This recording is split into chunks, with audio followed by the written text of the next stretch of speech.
yes. All right, so I think that we're just going to make it a staple, and we do that for every class. So I'm just going to screen record, post it on YouTube. Then we go to YouTube. I'll send you the link. I think then when we're done with the whole class, I'm going to put it in like a playlist. Then send for each and every one of us, so that you can go over it again. So I've started screen recording now. Thank you very much. So, like I was saying, Tega, can you see how I'm able to change it to 4 by 5? And the fact that I say I'm going to screen record, people should not now leave the call. Oh. So yeah, No problem. then so this is your resolution. Like I'm saying, I don't know if you guys have been watching movie and somebody say, "Oh, the resolution is very low." That's the same thing here.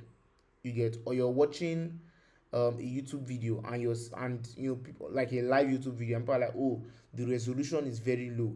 Same thing goes. Resolution works across every visual representation, both graphics design, image, video, I don't know, motion design, everything. You get, resolution works across board. Maybe if you go to Illustrator, it's a different name because Illustrator is a vector based software. But let's stick with Photoshop. So Photoshop works with resolution because Photoshop is a pixel software.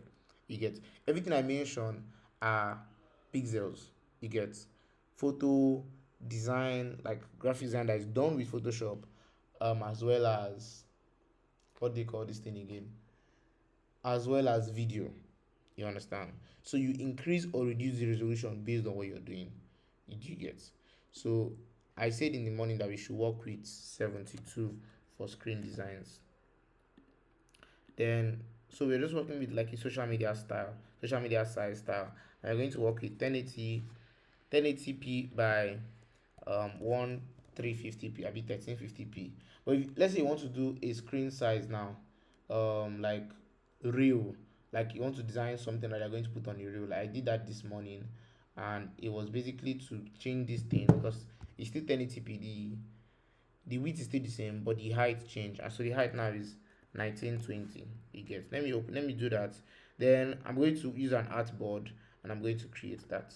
You get? So there are a lot of things that can actually increase the size of a file on your laptop, and using artboard is one of them because artboard just basically mean that you're doing more than one design on one page.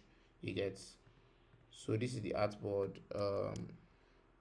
If I want to duplicate this thing, I can press options or alternates, hold it. My You see this thing that's happening to my cursor, it's now as if it's two. If I leave the options, you see that it's come back to one. If I press it again, it'll be as if it's my cursor has duplicated into two. Then I hold it on my mouse and I drag. Do you understand? You can do this for both, for anything at all, any element on your design. You get? So we're not learning elements of design, but elements of design is basically anything I use on your design, from lines to shapes um to images, to basically anything that shows up on your design. So anything that is on the layer panel is the element of your design. And so in today's class, I asked you guys to write this down. We are learning about layers, images, and building blocks. I Yeah, from what we wrote down in the first class we did on Saturday. So we're learning about layers, images, and building blocks. And so at the end of the class, we're supposed to have learned about layers explained very well, um, the layer order, opacity, grouping. I think I had touched this in the video I sent. Then also imagery. So let's just call it imagery for now.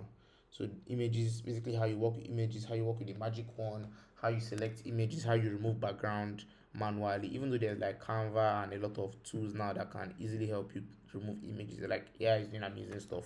You get?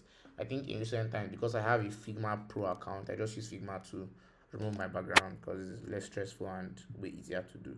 But if you have a Photoshop 2022 like I have, you can actually easily remove the background. Not as easy as AI would, but yeah, this is a crack software by the way. So but like in the, what do they call it? In the subscribed one, you can easily just do it with AI as well. Yeah. So this is a layer. And let me open a design. It's been a while since I did a design on Photoshop, but let me try and see if I can open a design. Also, this is just part of it. If you want to go back to that screen where you see your recent files and whatnot, you can just click here. This is the home screen. You get, this is the home screen. Also, for you to create, let's say you want to create another new file and you're already here, you don't have to go to the home screen to create a new file. You can just come to files and click on new, or you can press command or control N on your keyboard and it will appear. So you create another new file again. Let's say you don't want this one to be artboard. On click, you've created another new file, but this is untitled because I didn't name it. So let me just click on X. Either you click on X or you press Control W. So I clicked on X and it has gone out. You get, so in Photoshop you can have different files aligned here, up to like 20, depends on the capacity of your laptop. Yeah, so let's talk about layers. Let me do something. So I talked about it in the other video I made, but let me still do it here. So these are different. So I just imported different images, and on Photoshop, one of the easiest ways to import images is just by going to your file explorer or your finder for MacBook users. Carry the image, drag here. You see this plus sign, and you leave it. You understand? So I already have this image. Then when it comes, you have to make sure you click enter on your keyboard, or you press this um good arrow here. You get, a lot of times people would say, oh, like if you don't press this good, let me delete it now and put it back again, because this is something that gave me issues when I started using Photoshop. If you put it now, if you're trying to do something, maybe, okay, wow. I remember when I started using Photoshop, when I was in like Photoshop CC 20 CC CS6, not CC. So Photoshop used to have CC CS before, so now it's CC. CC is basically Creative Cloud. I don't know what CS was, but then you can't do any other thing. So this is like a good news. You can actually do other things, but then you can't do any other thing if you don't press that good. You get, but yeah, that's amazing now. So if you just click on any other thing, the good will automatically press. So the idea of the good, I think, is basically to confirm that you want to place this image on the artboard. Yeah. And so, like I was saying, this is the layer panel, and the layer panel just basically helps you see each and every one of the elements on the artboard. So every element that appears on this artboard is going to show here, including the artboard himself. So this is the artboard. If I change the name of the artboard and call it increase, for those of you that don't know, my name is increase, you see that the name has been changed here as well. Do you understand? So that's the name of, you can also as well just come here and change the artboard's name. Maybe you can't do that. So yeah, I think I can do this on Figma. That's why I thought I could do it here. So yeah, you can just change the artboard name here, and everything that is happening on the artboard is being shown here. The video I recorded as well, I talked about the fact that this also tells you about the layers of where the elements are placed. You understand? Anyone on this layer panel that is on top another one on the artboard, that's how it's going to show. So let me explain what I mean. Like for example, so let me turn off all these ones. I'll show you how I did that. Just give me a minute. So this bank of this ultimate finance office, whatever, is in the layer panel. It is under this Bank of Ireland. And so what that means is that no matter how I do it on this artboard, it is going to be under the document. But guess what? If I carry it on the layer panel, hold the left key on my keyboard, left click and hold, you get, and take it up, you see that it have come on top automatically. Same thing happens if I drag it up as well. Do you understand? So yeah, you see, that's how it works. Then another thing I also wanted to show you today is grouping. So if you want to put everything in a group, what a group does, like the name implies, is that you can you can select all of them at once, so they are now a group. just like i just like I want to do an assignment now in this class, and I say all of you are in group one, all of you are the remaining abi a certain number of you are in group one, then the remaining number of you are in group two. You get, just like the way we know grouping normally in like school assignment and whatnot. So let's say I group one, I group all these, right click, and I see group from layers. Either you can do that, or when you've selected all of them, just press Ctrl G and they've grouped. Select this one together and press Ctrl G. Okay, let me just use this group from layers and they've grouped. Anytime you do group from layers, then this thing pops up and it's going to tell you the name of the group. But you can actually change the name of the group by coming here. Make sure that your cursor is on the name. Double click and call it indigo, for example. Come here and call this one violet. You understand? Name it anything you want to name. Now, because all those images are in this group, you can actually see them by just clicking this arrow or click. So this arrow, anytime it's facing the right, is closed. But if you bring it down, you will see the images that are under it. Everything that is under the group violet. You get. So that's when I was trying to show you something. I had turned off this eyeball, and this what this eyeball basically does. It's called the appearance eyeball, the visibility eyeball. So if the eyeball is open and is showing, it means that you would see what is going on. It does not mean that I've deleted it. It's just that you're not going to see it on the artboard. And if you actually save this document, you're not going to see it in the Photoshop file. Do you get? So if there's something on the Photoshop that you're not sure whether to move or not, but you don't want to see it for now, you get. Or sometimes too, when you make an edit or an image, for example, and you want to see what the image look like before the edit, so you can remove the eyeball of the layer on top so that you see what is beneath. Do you understand? So if I turn the eyeball back, I'll see everything. And now guess what? Because everybody here is on this group, I don't have to go and start turning off their eyeball one by one. You get? I can just come here, turn off the eyeball, and all of them, I'm not seeing them anymore. The same thing goes for a lot of things that you can do with this group.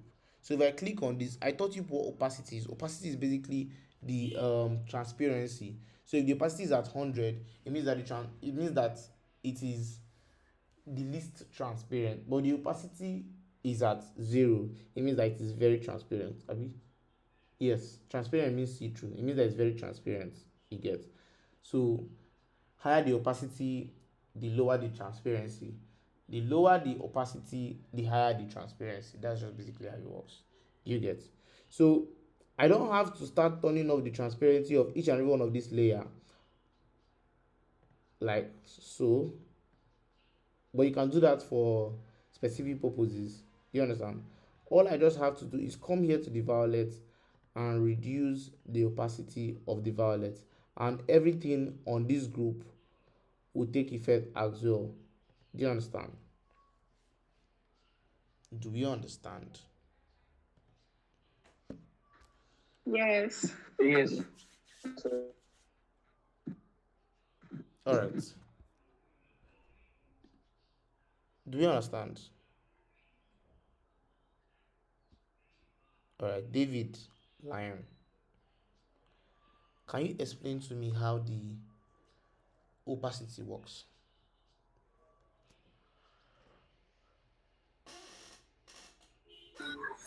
All right. Good evening, everyone. Good evening. My name is Dave.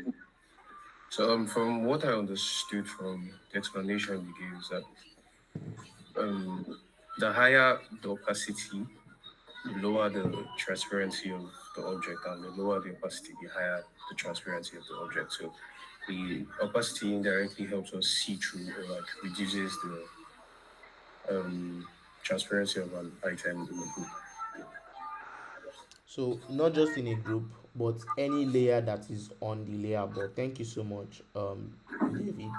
So not just in a group. What I was saying in terms of the group is that if everything is in one group, you don't have to reduce the opacity of each and every one of those layers. All you can do is just come and reduce the whole opacity of the group, and everything inside that group will reduce at once. And that rule goes for everything, not just opacity. If you do one thing to something on this group now, it will affect every other thing that is on the group. So this is the whole group, and this is the whole indigo group. David, you can turn off your mic. I think your environment is noisy. So this is the whole indigo group, and this is the whole violet group. Do we understand that? Do we understand that? All right. Let's move to a certain very let me just delete this and delete this as well. Let's move to something that a lot of people find very hard to use. So PS, I made this image with AI today. Sorry, it's not today actually, it's like since Sunday, but like it's today that we got to this point. And I actually made it from a sketch. So sorry, whose mic is on? I'm hearing a baby's voice. Fatima. Thank you very much. God bless you. Alright. So that is that. Then I'm going to add this as well. More than gold, more than gold. Got something more than gold. Alright. So now, who can tell me what to do in order to make us see the the um the waffles, chicken wings, and the smoothie? What can I do to these two layers so that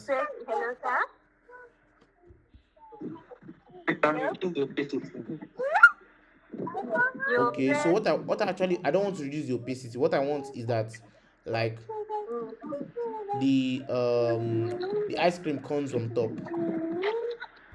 You press control, then you press Okay, open bracket. we can disable the eye icon. Like Okay, that's not what I really want, Sha. What I want is a situation whereby two of them I'm still seeing them, but this layer now is going to come on top of another one. So as I just said it, that's exactly what I need to do. I just need to carry this and drag it on top. Oh, this is a Okay. PNG file. Do you get? It's not supposed to Okay, be. yes, sir. Let me use the non-PNG file. So because on the layers panel, this image is on top. That's why it is on top in the artboard. Do you understand? Do we understand? okay. Okay. Yes, sir. Do you know what is order? You know how to use PowerPoint, right? Yes, sir. So there's something on PowerPoint known as order, and you can see it on PowerPoint. You can see it on Google Slides as well. When you're using PowerPoint or Google Slides, if you have an element or an object, like let's say two that are together, you get that side by side or whatever you want to call it, and I want to bring this to the front, you go to order, click on bring to front. I'm saying for you to bring anything to front on Photoshop, all you just have to do is come to the layer panel and find out where that stuff is. Now because I selected this ice cream stuff, now it is selected here and it is highlighted on the layers panel. For me to see this other image that is in the background in front of this ice cream stuff, I have to come to the layer panel and drag it up like this. If I want to see the ice cream instead, I'll drag it up as well. Do we understand? Yes, yes, sir. Yes. Somebody should explain it for me again. Explain it for me again. All right. So from what you just explained now is that whichever item we want to see in front of any amount of items we have that are together or in a particular group, we have to take the particular one to the top of the list of whatever we have, like to drag it from the layers panel. Okay, thank you very like much. the bring front feature On or something. PowerPoint. So it's just like, for example, you you went to seek for grants, and they wrote your name as number 19. Then the person that now came before you, he now added 20,000 naira so that his name will go on top. So that when they are sharing that grant now, they will give him before they give you. So the person that is sharing the grant is going to see him before he sees you.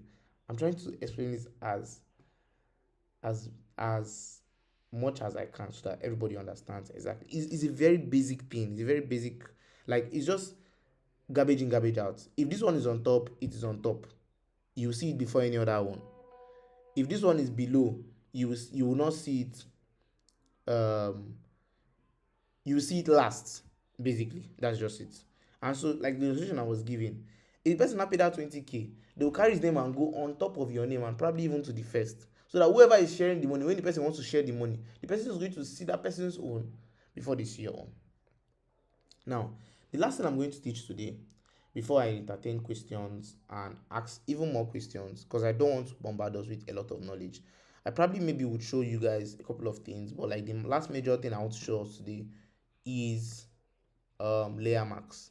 Layer max is a very important tool. It's gonna change your life. You get, okay, sorry, last two things. I want to show you layer max and how the magic wand works in order to remove backgrounds on images. So this is how layer max works. Layer max is under here. You see this thing that looks like a circle inside a rectangle. That is your layer max. And now you need to make sure that a layer is selected before you add a layer max. And just like the name implies, a layer max is like a max on top of a layer. Let me show you how it works. I'll show you how it works, then I'll explain it for you.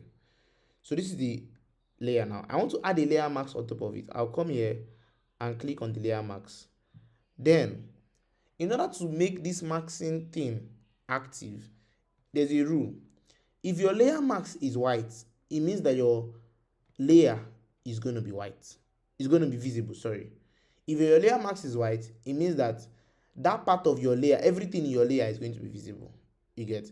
But if I click on this layer mask now and press on Ctrl I, it means that the layer mask is black.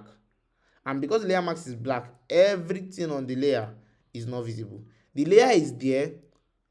It's not like turning off the eye. And I'll explain for you why it's not like turning off the eye. Let me click on Ctrl I again to make it visible. The reason why it's not like turning off the eye is because when you turn off the eye, everything turns off automatically. But with the layer mask, you can do it in such a way that some things are not turned off. Some things are not turned off. So, because everything on the layer mask is white, in order to make some places black, you come here to the toolbar. I show you guys the toolbar in the morning, right? Click on this brush tool. Make sure it's brush tool. Under the brush tool, there's pencil tool, there's magnetic brush tool. Make sure that it's actual brush tool. So if I press shift B again, you see that there's another brush tool here. That one is called color replacement brush tool. If I press another B again, you see another brush tool. I think it's also called color replacement brush tool. Sorry, mixer brush tool. Make sure it's not mixer brush tool. Come here, make sure it is actually brush tool, not pencil tool, brush tool. Now, the color that this brush tool has is based on the color that is in this your color mixer here. You get? So because it is layer mask, I select, make sure that your layer mask is selected and not your layer. So if I select the layer, this is what it's going to be like. You get? But if I select the layer mask, make sure I select the layer mask itself. If I select the layer, these are the properties, for example. If I select the layer mask, properties has changed. Do you understand? And it's showing that is a white this thing here. So if I select this and I paint, first of all, I can't even paint black because it's a smart object. So I can just go here and rasterize the image. But let's say the image is now rasterized. So first of all, this thing is going to change, but let's just put it to black. This was going to look like. I'm just going to be painting black over it. Let me press Ctrl Z. Select the layer mask. If I select the layer mask and I have black color turned on here, this was going to happen. If I brush over it, it's going to erase it. and not color black. You get? So it's helpful for a lot of things, not really about removing background. Let me show you what you can do. Let me show you what it can do. Let me show you what it can do. Let me show you what it can do. So I'm going to go back to my pick tool here. Increase this. So anytime you transform an object, that's you increase it or you skew it. Skew is like you do it like this. You have to make sure that you click on this good. You understand? So that the change is effective. So I enlarge it, come here, click on the good, or you can press your enter button. So I'm going to turn off the eyeball so that you don't see this anymore. Let me show you where this layer marks something. An example of where the layer marks something can be used. So if you have a black, for example, first of all, I want to bring like black stuff under this image because I want to use to create a flyer. So I now come here, change the color to black. Don't worry, we'll get into all these ones as we continue the class. I'm just going to remove it. Then come here, click on my layer marks. Come here, come back to layer mark. Click on my layer marks. Then carry my brush tool. So I'm going to come here, click on my brush tool. See, my brush tool is black now. You get, and my layer marks is showing white. It means that everything on this layer is showing. The layer is very visible to the blind and audible to the whatever deaf joke. So yeah, make sure your layer mask is black. If my layer mask is white and I'm painting, nothing is going to happen because white basically signifies visibility, but black talks about invisibility. So I'm just going to toggle this, change it to black, then I'm going to paint over it. So this is what it's going to look like. Paint over it, paint over it, paint over it. If I reduce the opacity now of this whole layer, so I'll come here, reduce the opacity, for example. If I can, you probably have seen things like this. And what this can help you do in a typical design is so you can maybe come here and write something. So make sure that you're not writing on the rectangle. You want to click maybe a new layer or something. This is where you can come and select a new layer. Come here. I want to change. Okay, I think your vertical is a good font. Come here, go to the color, make it a white color. Click on OK. And you want to type increase is good. So it's very small now, right now. That, like, the font size is very small, that's why you can see it. In the next class, you're going to be talking about typography and likes you get. So increase the size, and this was going to look like. So for example, now layer marks, because layer marks has a brush tool, it makes it very seamless for you to notice that this side has gotten a bit darker. You can do with a lot of things. You can do with a gradient, you can do with a brush tool, but you can actually as well do with a layer marks. You can use layer marks to do a lot of other things. This is just an example. So if I remove it now, you see the difference. I see the difference, but the difference is not really that noticeable. Like you're not see like a sharp edge. Like if I disable my layer marks now, you can right click on the, not on the layer. If you right click on the layer, you see something else. If you right click here, you see something else. But if you right click directly on the layer marks, you see disable layer marks, delete layer marks, add marks to selection. If I add marks to selection, it means that that place,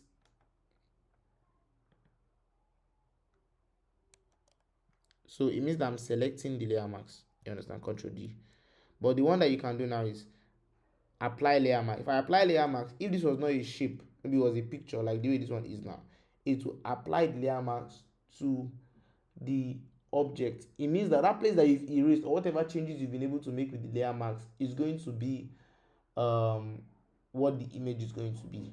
Like it's going to apply to the image. You get, let's say you had erased this part on the layer mask. Because of the layer mask that is applied, now that part is going to be erased in the image, and that's going to affect the original image. That's what it means to apply. So let's say I disable this layer mask now.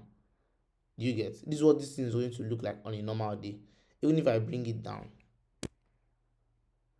it's going to be very rigid. So you can take a look at it. But because of the advent and the use of layer marks, I pressed on Ctrl Z to go back. This is what it's going to look like now. Do you understand? Now, this might be too much information, but let me just show you one last thing you can do in terms of imagery and Photoshop today as we end the class. So I want to get one of my images. Now, let me show you something else. You remember in the beginning here, I told you that for you to put an image on Photoshop, just drag it and put it inside the document. You get, make sure that it's inside the document. Inside the document in particular, I need to apply on this page. But now, guess what? If I come here to one of my images here that I have taken and drag it to this part of the document, guess what's going to happen? There is enough film here. Usually, you're supposed to be able to create a new page. Yes, exactly is what I was talking about. So if you put it here, you can be able to create a new page. And the new page is the page of this image. So it's not part of that other document. It's going to be part of this. It's going to be an image on its own. Do we get? So let me do that again. If I drag it and put here, it becomes an image in this document. Let me delete it. But if I drag it to this side, like on top here, like this now, for example, why is it not working? Like on top, let's just drag it on top here. Okay, that's weird. Okay, so I think I have to see the plus sign first in order to confirm. No, that's not what I want. There's another way to do this, you get, in case this one does not work. I think the other way to do this is by just coming here, go to file, go to open, then you can look for that image and you open it as an image on its own. But usually and regularly, I've been doing this for years now. So you can come here and just, when you, mind you, I clicked on open. So once you just click on open, it creates another new file on its own. You get, let me just press on Ctrl W or come here to close it. You get. So the last thing, like I said, I've been saying, I want to show you is how to use the magic wand to remove a background. So when you click on the magic wand, you can either come here and come here to the magic wand. You can select the magic wand by just pressing on the key W. So let's say I had used the pick tool, which is V. You can just click on W and it change automatically. Get, or just come here and select on the magic wand. If you just click on the image, it's going to start. So a magic wand is like a selection tool, and basically what it does is to help you select a certain part of the image. So the selection tools are basically very complex, you get, but let me just use the magic wand to see how I can be able to teach you the rest of the selection tools, you get. So there are 4 settings to the selection tool. I really don't use this one, so I don't know how I'm going to explain it for you. But there is the new selection setting. So this is what I've done, new selection. There is the additional selection. So if I click on this additional, another way to get the additional selection is by pressing shift on your keyboard. So if I press shift, it means that I'm adding another selection to it. Are you seeing? Because shift is added, shift is here, is I selected shift, I can add another selection. Do you understand? But if I click on alt or select this one here, you see that there's minus under the wand. You now see that I'm deselecting and removing selection. Do you understand? Yeah. So that's how it works. Do you get? Control D. But the automatic way I told you about in order to remove selection, in order to select image and remove background, is by just coming here and clicking on select subject.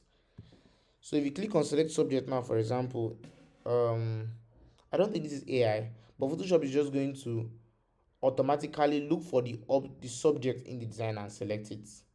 Then you can make sure that the layer is selected. You can click on Ctrl J and the layer is going to select on its own, and there's no background, you get.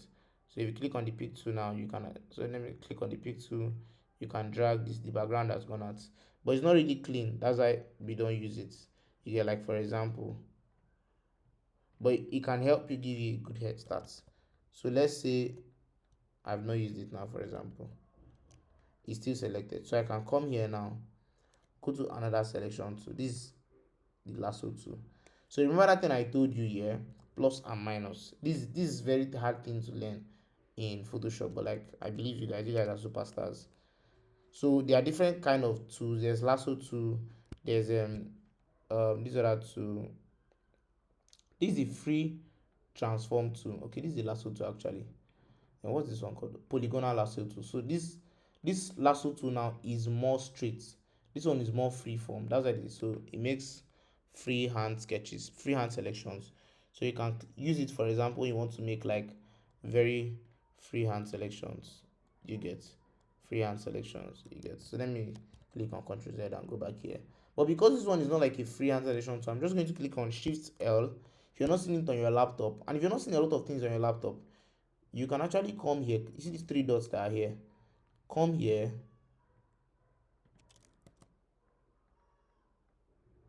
right click, and you see a lot of tools here. So I can decide to add this one to my selection tool. But because I already know about it, I don't usually bother to add it. Sorry, Mr. Increase, the call is about to end. Like, under a minute. Oh, are you serious? Yes. So we have to create another link. I would we have to create another link, but like from tomorrow, I'll be able to create links will not be able to expire. So I'll try to do that for us. Yeah, so I'm just going to keep you recording. I'll send another link right now so that we'll join you again. Thank you very much, David, for that reminder.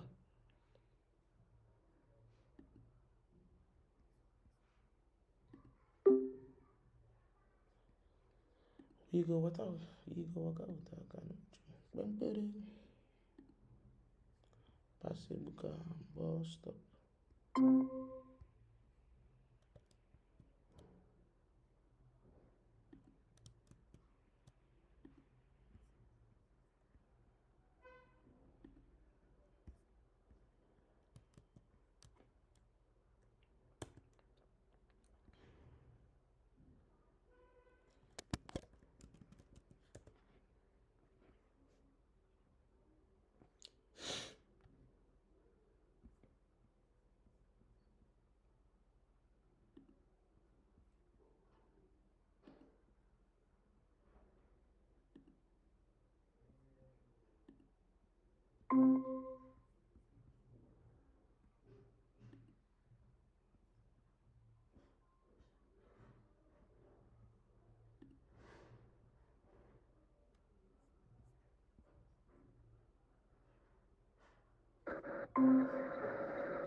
All right, let's join in. Let's join in. You have a couple more minutes to go before we bring the class to an end.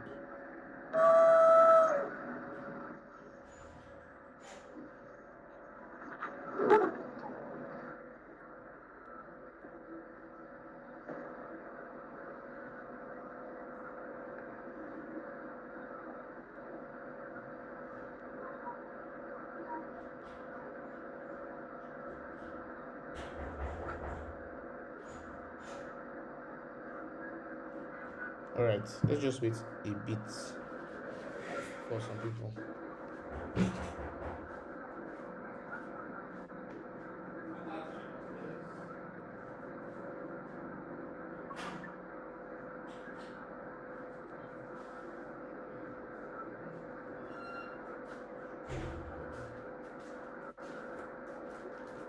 All right, so we're just going to start, and the rest will join us. So, like I was saying, the polygonal lasso 11. tool. Please, there's somebody's mic that is turned on. I'm hearing like they are straight. I think it's Mary. Thank you very much. God bless you. So yeah, the polygonal lasso tool, because I want to remove this stuff here, for example, I'm going to press on alternate or options on my keyboard. Because Sorry, like, we can't see your screen. oh, thank you very much. Thank you very much, my God.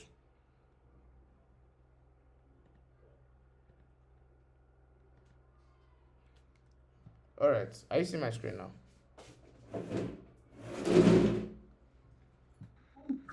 Yes. All right. So I'm going to come here,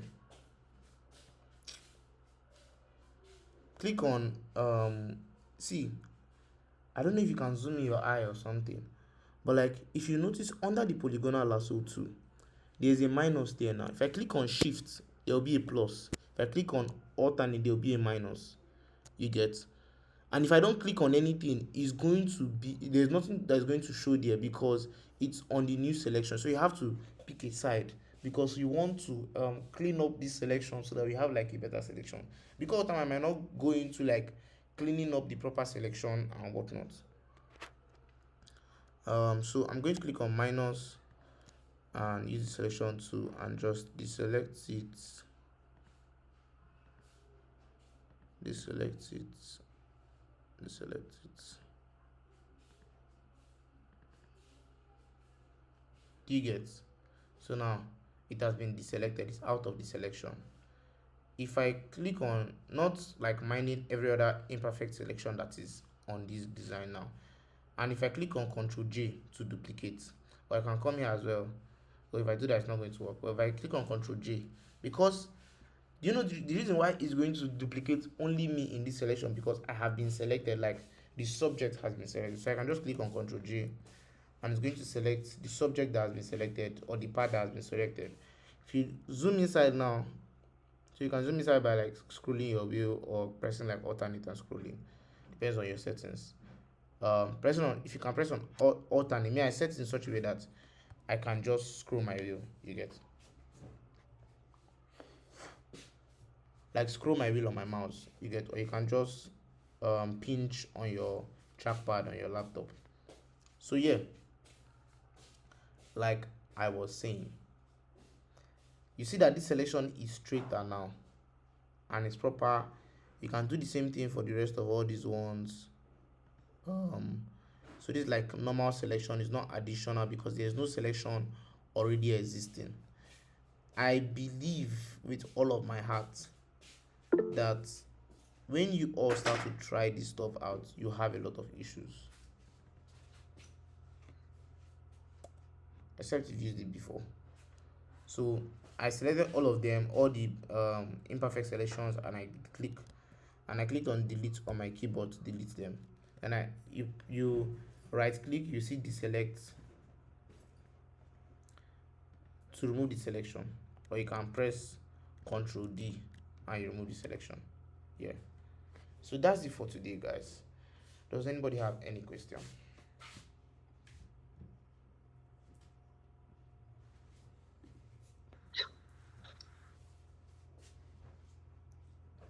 Does anybody have any question? Yes, please, I have a question. All right, you can ask. I wanted to ask, is there a difference between place embedded and like this stuff that you did, like when you dragged the image? Does it serve the same purpose, or it's or it serves the same purpose, but then it serves like different functions, or it's just the same purpose? That's what I wanted to know. I think place embedded is like, I'm trying to remember what that is. Where did you see place embedded? Like when you go to file, if I'm not mistaken, When I go to what? to file. Okay. Okay, And let's check. when you like scroll down, there's like place embedded there. All right. Because I know when I use place embedded, it just puts the image. So I don't know if there's like So place if it's embedded if is the like to drag the image on the document. You get? So if you use open now, open basically opens another page and puts the image in that new page. But place embedded is to embed a new image on the document. Do you understand?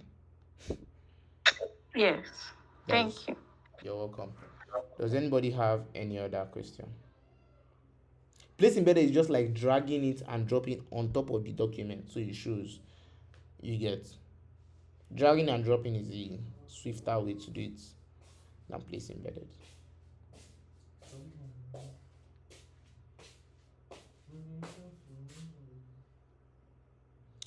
Alright, so because I'm not having any other questions, I'm just going to end the class now. Does anybody have any question? David, do you have any question?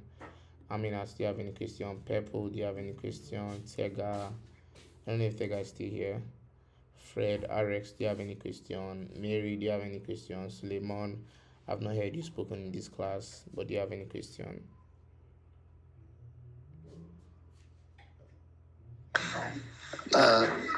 No questions, sir. Thank you Alright. very much for your support. So you guys are promising me that, in case there's any confusion, you'd like maybe you're practicing this stuff and you have an issue. I'll try as much as possible. My Wi-Fi is having issues right now, but I'll try as much as possible to upload this